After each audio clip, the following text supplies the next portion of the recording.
السلام عليكم ورحمة الله وبركاته.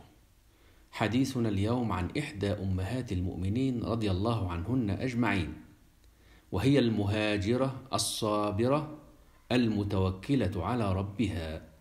ومن توكل على الله سبحانه وتعالى فحاشاه أن يضام، فقد أبدلها الله خيرا ورفع منزلتها.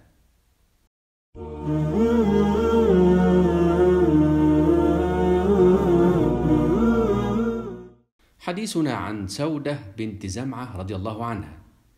هي سودة بنت زمعة ابن قيس بن عبد شمس، تزوجها السكران بن عمرو ابن عبد شمس، وأسلمت بمكة قديما، وبايعت النبي صلى الله عليه وسلم على الإسلام، وأسلم زوجها أيضا السكران بن عمرو. ولما اشتد إيذاء المشركين للمسلمين المستضعفين، نصحهم رسول الله صلى الله عليه وسلم بالهجرة إلى بلد يأمنون فيه على أنفسهم وعلى دينهم، فقال: اذهبوا إلى الحبشة فإن فيها ملكا لا يظلم عنده أحد. فخرجت سودة وزوجها وكثير من المسلمين مهاجرين إلى أرض الحبشة، تاركين أموالهم وديارهم فرارا بدينهم. ولما وصلوا إلى الحبشة ونزلوا بأرض النجاشي، وجدوه كما أخبر النبي صلى الله عليه وسلم، رغم اختلاف الدين، إلا أنه حماهم وكفل لهم الحرية والأمان. ولما شاع خبر إسلام قريش لم ينتظروا حتى يتأكدوا من صحة الخبر، بل بادروا وأسرعوا في الرجوع إلى مكة.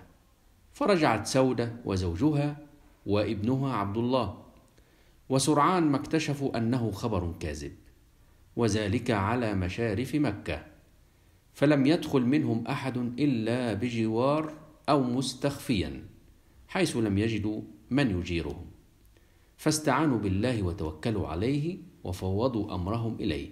ومن هؤلاء سودة. ولم يلبث زوجها أن توفي وتركها وولدها في قوم مشركين، فسلمت أمرها إلى الله وتوكلت عليه. ولكن الله سبحانه وتعالى حاشاه أن يضيع من توكل عليه أو يخذل من يستجير به، بل عوضها الله خيرا مما كانت عليه ورفع قدرها ومنزلتها. لقد كان رسول الله صلى الله عليه وسلم بعد موت خديجة حزينا على فراقها، بعد أن تركت له من البنات من يحتجن إلى الرعاية. فذهبت خولة بنت حكيم زوجة عثمان بن مظعون إلى رسول الله صلى الله عليه وسلم، وقالت له: يا رسول الله، ألا تتزوج؟ قال عليه الصلاة والسلام: من؟ قالت: إن شئت بكرا وإن شئت ثيبا. قال: فمن البكر؟ قالت: ابنة أحب خلق الله إليك، عائشة بنت أبي بكر. قال: ومن الثيب؟ قالت: سودة بنت زمعة، قد آمنت بك واتبعتك على ما أنت عليه. قال: فاذهبي فاذكريني عليهما. فمرت خولة أولا ببيت أبي بكر، وخطبت عائشة إلى النبي صلى الله عليه وسلم، ولكن عائشة كانت ما تزال صغيرة السن آنذاك، وعليها أن تنتظر سنوات حتى تصبح فتية وتزف إلى بيت النبي صلى الله عليه وسلم كزوجة.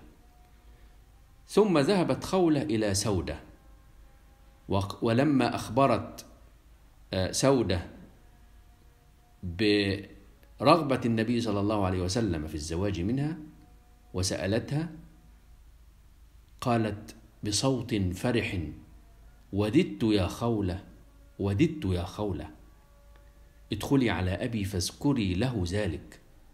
وأبوها كان رجلا كبير السن، وكان ما يزال مشركا. فلما أخبرته خولة بالأمر سر الأب وقال: كفء كريم. تزوجها النبي صلى الله عليه وسلم تشريفا لها وجبرا لخاطرها، وهي الأرملة التي آمنت به وبدينه، وهاجرت في سبيل الله، وصبرت على المحن وعلى الأزمات حتى لا يتركها وحدها تقاسي ظلم المشركين.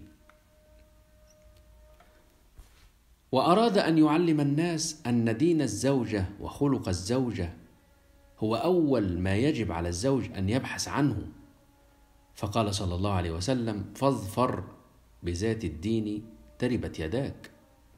فكانت سودة نعم الزوجة الصالحة التي تسارع في إدخال السرور على زوجها وتمازحه. فيروى أنها اقتدت برسول الله صلى الله عليه وسلم في صلاة نافلة، فأطال النبي صلى الله عليه وسلم، فلما انتهى من الصلاة قالت: يا رسول الله، صليت خلفك فركعت بي حتى أمسكت أنفي مخافة أن يقطر الدم. فتبسم النبي صلى الله عليه وسلم ضاحكا من قولها. هاجرت سودة إلى المدينة بعد هجرة النبي صلى الله عليه وسلم إليها، فقد أرسل عليه الصلاة والسلام زيد بن حارثة إلى مكة ليأتيه بآل بيته، زوجته سودة وابنتيه أم كلثوم وفاطمة.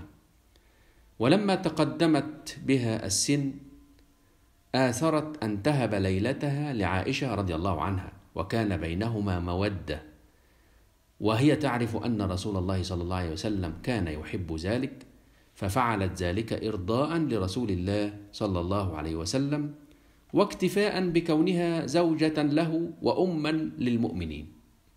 قالت عائشة رضي الله عنها: ما رأيت امرأة أحب إلي أن أكون في مسلاخها من سودة بنت زمعة.